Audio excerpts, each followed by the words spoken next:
Welcome to Startup Health TV. I'm Logan Plaster. My guest on today's episode is Blake Walker, the CEO and co-founder of Inbox Health, a startup which joined Startup Health in 2014. Inbox is all about upgrading medical billing by delivering a more personalized billing solution to healthcare providers. Part of their thesis is that what is lacking in medical billing, or what has been lacking in the past, has been a fundamental breakdown in communication between patients and their providers. So they built a billing solution with clear communication at the center. Of course, there's a lot going on under the hood beyond that, and we'll discuss that in the interview.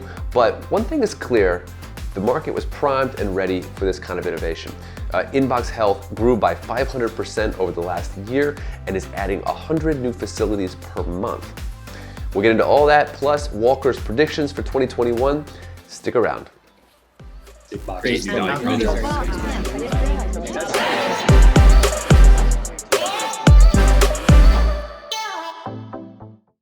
Blake Walker, CEO and co-founder of Inbox Health. Thanks for joining me for this interview. Thanks for having me, Logan. So my understanding at a high level is that you're making medical billing easier, more streamlined for doctors, for patients.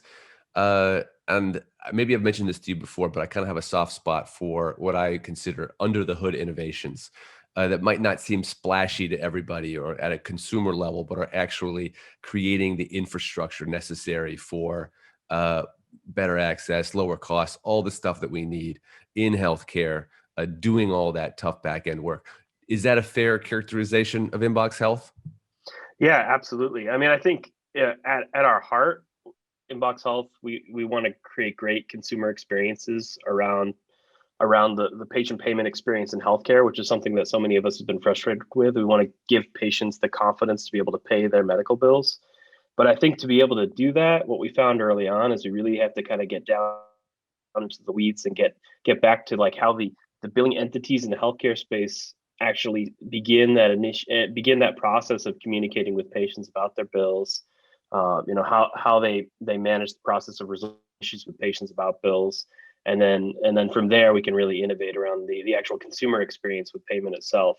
You have to kind of get back into the weeds to be able to get to that. You have to get down dirty into the pipes of healthcare. Remind our viewer kind of why medical payments was busted when you decided to create Inbox Health, the sort of that big pain point that you were addressing. Yeah, I think there's two sides to the patient payment problem in the US. You've got one side of it, provider side, where over the last couple of decades, the process of reimbursement in healthcare has changed materially around how much health insurance companies reimburse versus how much patients are asked to pay for their care directly out of pocket. While at the same time, the providers are unable to effectively or efficiently understand the patient's out of pocket costs for care prior to delivering service. So both the provider and the patient gets in this zone where no one really knows what the cost is going to be till later. And then that puts them in a position where the provider is forced to communicate with the patient after they've left, and you have a lot of surprises around what the patient owes for everyone. From the patient's perspective, at the same time, you have this growing out-of-pocket cost that's coming up. And consumers are obviously already strapped for cash. And so as they have this out-of-pocket cost that's coming up, there becomes an affordability crisis at the same time as you have the communication transparency crisis. So there's really two of the problem that have developed pretty rapidly over the last 2 decades in the healthcare system that really created this drastic need for a rethinking of how we communicate with patients about the cost for their care, how we transact with them, what options we give them to pay. So there's streamlining how we pay and obviously bringing it into the 21st century in terms of digital payments. But now you're also talking about affordability, what we pay. So how does Inbox Health actually play in that arena? Yeah, I mean, there's a lot that we've done so far there, and there's a lot that we want to do with regards to affordability. I think, at our core right now, we're very focused on helping the provider better communicate with patients about costs, whether at the time of care or after care has been received. But from a consumer perspective, right now, we focused on giving consumers more options to pay, trying to understand which consumers are going to struggle to pay and giving the consumers that are going to struggle to pay more optionality around pay over time, et cetera. But we certainly but there's a lot of need in that particular space, and it's a growing problem in the healthcare space, and one that we want to continue to address in new ways as we evolve as a business. I love that you're tackling this issue of price transparency for the provider, because there's so many times I've talked to doctors who wish they just knew what it was going to cost so that they could guide their patient accordingly. Um, Walk me through how that actually works. I mean, at what point in the diagnosis or the treatment do they begin to understand the cost structures that they're dealing with and how to communicate that to the patient? Yeah, I mean, I think it's such a challenging area right now for everyone. I mean, I think you have care providers who are in this position where they feel like the treatment that they're providing could put maybe that's the right treatment for the patient. It puts them in a precarious financial position. And it's really hard for the provider to understand that.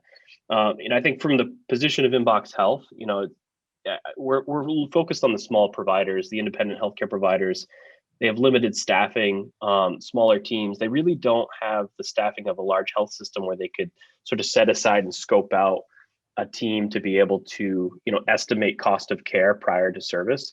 But we're in a really interesting position to help the consumer directly understand their expected going to apply to their visit before they start that visit. And that's something that we're focused on delivering to a large number of consumers this year through our natural service. On the back end, after the patients receive care, that's where we have spent most of our time so far, focusing on helping the consumer understand not just the cost of their care, but how their coverage applied to that cost, so that they can better understand exactly and really trust that their coverage is applied correctly and accurately, and better understand the dynamic. But I think you have two sides to that issue. Where we focused mostly on the backside right now, we're getting to a place where we want to help those smaller providers provide more clarity, more transparency to the majority of consumers coming into their office, so that they understand their expected costs without having to have staff or workflows happening in office or bogging down the provider's clinical workflows on trying to deliver that transparency to the consumer in the small office setting.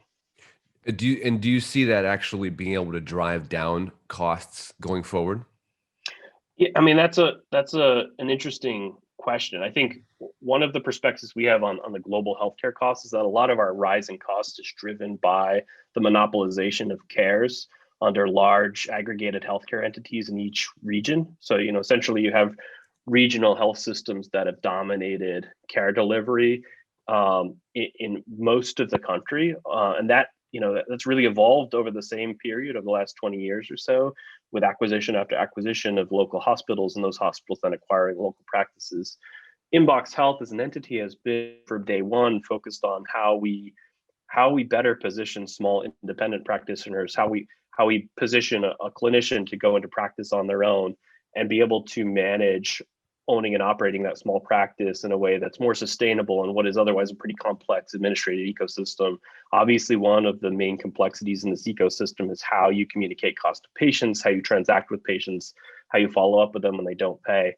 All of that process is something that we think is an area where these small independent practices need help, and we can position them better to stay and remain independent. And ideally, that's the dynamic that you'd want to create, is more of a robust healthcare ecosystem of providers who are independent, and you don't have monopolization of care in each region, so you don't end up with this dynamic where this can drastically be driven up by a single healthcare delivery entity in each region. What I'm hearing is that you really come alongside these mid-size groups as a financial partner, not just a single product. Is it a sort of verticalized, full stack sort of situation where you can really say, let us help you understand your revenue cycle management better at a bigger level, or is it more plugging a single hole? Yeah, well, I think if you think about Inbox Health, if we step back for a minute and think about Inbox Health as a platform that partners with medical billing companies and helps those medical billing companies who provide all the back office functionality, all the administrative functionality for these small practices. They provide this sort of one-stop, turnkey solution for that small clinician to go into practice with that billing company as a partner. We provide the software platform for that billing company to help them improve how they're able to facilitate patient communication, patient transactions on behalf of those small providers. So we really believe in these billing companies as the conduit to make it easier for a clinician to go into practice alone, to stay independent, and to grow their business successfully as an independent clinician while focusing on clinical care as opposed to getting bogged down with administrative functionality. And that's really how Inbox Health sort of fits into that model. One thing I like to do in these interviews is give entrepreneurs a chance to sort of teach our audience something that they are really in the weeds on that the viewer might not be.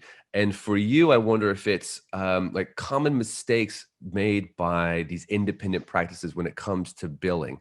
I know personally multiple small clinics that got into the business for altruistic healthcare reasons and really struggled on the billing side. They just didn't have a billing partner, and they just made mistake after mistake. And I wonder if you could highlight one, maybe two of those pitfalls that these groups sometimes make from a billing standpoint. Yeah, no, I think patient billing in particular is a really interesting aspect of how to run your clinic. And I think a lot of clinicians are sort of afraid to collect from patients. And I think there is this balance that needs to happen between, how do I optimize the business side of my practice and how do I optimize the clinical side of my practice? And I think where we as a company have sort of focused is how do we use data and algorithms to design a process that balances those two needs, that really have very different drivers. Like how do you ensure that the patient has a good experience as a customer of your business, and how does that experience of communicating costs with them impact their clinical care, with the need of the practice to not spend a lot on collections, and not waste money, and also collect successfully to the degree that it's possible. So I think that's where it's very, very difficult to do with the right tools.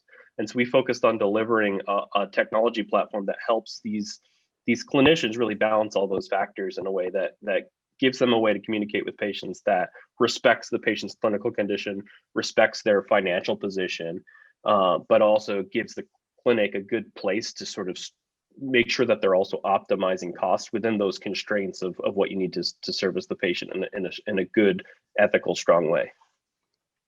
How did COVID-19 and the last year of rapid adoption of telemedicine, remote health monitoring, how did that change your market at all and the way people think about billing and collections? Oh, I think it's changed it drastically. I think at the beginning of the pandemic, it was hard to foresee, how long this would extend and what changes it would entail. But certainly, I think it definitely changed the way that our practices think about interacting with patients and think about patients' financial needs. I think it was a real shock to the system. I think it certainly, like particularly for the smaller clinics, it forced the quick transition to telemedicine. It forced a quick change to remote work for a lot of the administrative staff, and both of those were really difficult to navigate for them. I think we were in a good position to help them navigate those changes. And then from there, to help them further balance the financial needs of patients and really get into a situation where for more financial flexibility to more patients, without putting a financial burden on their practice, which was already there, of course. We've done some reports on Inbox Health Labs, which you can find on our website on inboxhealth.com, around how patient payments were impacted by COVID-19. And we found really severe impacts, for a large majority of 2020 across the board for the independent practices that we work with, and a really kind of slow, gradual recovery starting in Q3 and really continuing through today. And I think, as these businesses continue to adapt, I think we've seen really good changes in terms of how they've used technology, how they've managed the patient experience through the pandemic. I think all of these businesses that survive will come out much stronger on the other side. Gotcha. All right. So what can we expect from Inbox Health in 2021? What are you really excited for looking forward? Yeah, I mean, we're obviously, we're just finishing the process of our Series A. We're very excited about what that's going to let us do to grow our team and to innovate in the next year. One of the big things that I'm focused on that I hinted at earlier, is going to be on helping patients understand their costs prior to service. That's something that we spent a lot of time on early in our history, and we want to spend more time on now. but really kind of give patients the end-to-end financial experience that has transparency, that's a seamless digital experience, convenient, and then deliver on the affordability promise too. I think those are the pieces that we've been putting together for the last few years, and I think now we're in this position. We have over 1,000 practices on our platform today, adding about 100 practices a month. We're in this position to really innovate across this large patient population. I'm really excited to continue to do that. That's awesome. Just to reiterate, I mean, you just mentioned very quickly there, 1,000 practices on the platform, 100 a month. That's impressive speed. Yeah, we're growing rapidly. I think there's a big need out there. I think there's this huge pain point around how billing entities in particular, on behalf of these small practices, manage the patient engagement from a billing perspective. Really, really challenging problems, and really interesting time to be innovating on it and helping these billing companies help small practices to thrive in this ecosystem. Awesome. Well, that's the time we have. This is an exciting time to watch Inbox Health grow. It seems like the market is really primed and ready for this billing and financial transparency and just the digital full stack of services. So excited for what you've built and where you're going this year, Blake. Thanks, Lo. Thanks for doing this. All right. Take care and have a great day. You too. Bye. A quick word about this show, in case you're new around here. At Startup Health, we believe in broadcasting the stories of health moonshot progress, the stories of the most forward-thinking entrepreneurs in health. If you want more of this good news about healthcare's problem solvers, make sure that you subscribe to our channel, hit that notification button, and follow us on social media at Startup Health.